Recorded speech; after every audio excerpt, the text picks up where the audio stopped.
Hi friends, ఆకాశంలో పక్షులు గుంపులుగా వెళ్లడం మనం చూస్తూనే ఉంటాం. అయితే మనం సరిగ్గా గమనిస్తే ఆ పక్షులు ఎక్కువగా వి ఆకారంలోనే వెళ్తూ ఉంటాయి. పక్షులు అలా వి ఆకారంలో వెళ్లడానికి ఓ కారణం ఉందట. పక్షులు గాలి వేగాన్ని నియంత్రించుకుంటూ వాటి శక్తిని ఆదా చేసుకుంటూ ఇలా వి ఆకారంలో వెళ్తాయట. అంటే ముందున్న పక్షి ఎగిరేందుకు రెక్కలు ఆడిస్తే దాని రెక్కల నుంచి వచ్చే గాలితో వెనుక ఉన్న పక్షి తన శక్తిని వాడకుండానే సులభంగా గాలిలో ఎగురుతుందట.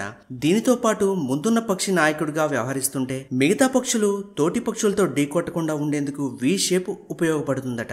ఈ వి షేప్ ను మిలిటరీ అవుట్ఫిట్ ఎయిర్ షోల్లో కూడా పాటిస్తూ ఉంటారు. పక్షుల రెక్కల్లాగే విమాన రెక్కలతో వచ్చే గాలితో వెనుకున్న విమానం పెద్దగా ఇంధనాన్ని వాడకుండానే ఎగురుతుంది. దీనినే ప్రపంచ దేశాలు వి ఫార్మేషన్ లేదా విగ్ ఫార్మేషన్ అని పిలుస్తారు. అర్థమైంది కదా ఫ్రెండ్స్, పక్షులు ఎందుకు వి ఆకారంలో ఎగురుతాయో.